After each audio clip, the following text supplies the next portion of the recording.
One of Door County's most special places is also one of the most remote spots in the county, and is home to Wisconsin's oldest lighthouse, an incredible stone boathouse, and some amazing hiking and backpack camping opportunities.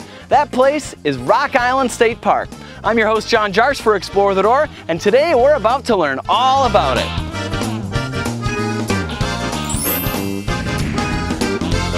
If someone wants to come and visit Rock Island, how do they get here? It takes normally 2 ferries. It takes a car ferry to Washington Island. It takes a passenger ferry called Carfee to get from Jackson Harbor on Washington Island over to Rock Island.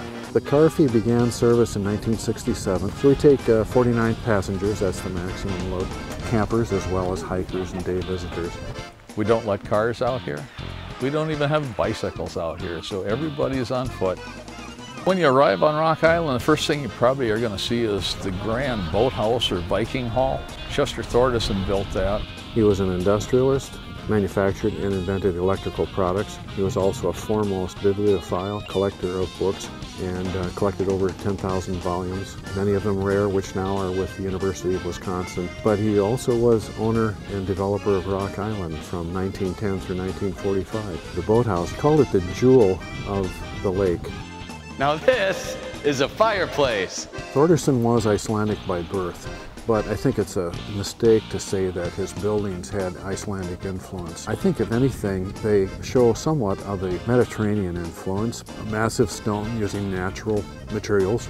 Over on the east side, there's the early water tower. It's a stone water tower with probably a 12-foot by 12-foot tank inside of it with an observation deck on the top. The thing does have a fireplace built into it. It's kind of a neat little spot.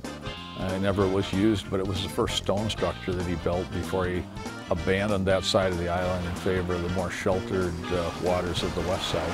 Thordarson died in 1945. The Thordarson family sold the island to the state of Wisconsin in 1964, and it was sold with the intention of becoming a state park.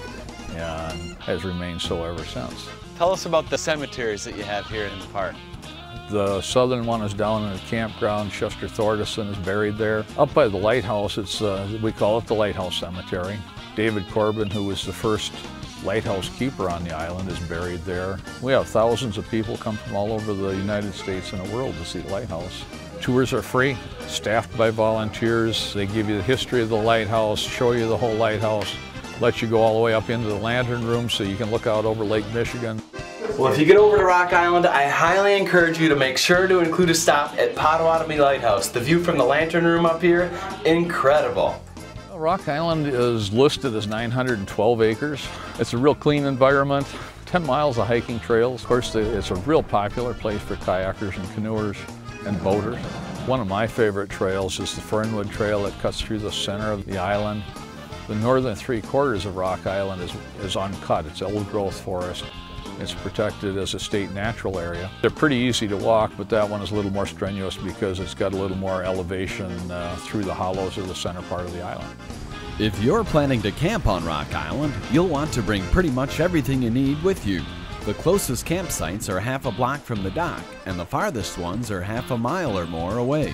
All campsites are reservable, and reservations are highly recommended, especially during the busy summer months. We've got some carvings. We aren't sure who did them. They're carvings of Indians. At the present time, they're accessible on dry land. If the water comes up much higher, you're going to have to wade to see them. We assume that they were done by Thordarson's employees, some probably in the 1930s. Really don't know. While a vast majority of the folks that visit Rock Island State Park are gone before the sun goes down, those lucky few that decide to camp can enjoy some quality campfire time by the lake. It's also a wonderful place to lay down and look at the night sky. You'll see shooting stars, satellites, and the Milky Way like you've never seen before. Yes, a real celestial treat awaits those who spend the night here. Well, there's nothing quite like ending a great Door County day and a tent here on Rock Island State Park. The journey to get here, which includes 2 ferry rides, is definitely worth the trip, and I highly encourage you to get out here to check out this particular park next time you're in Door County. Well, I'm your host, John Jarsch, and until next time, I hope you can get out here to explore the door.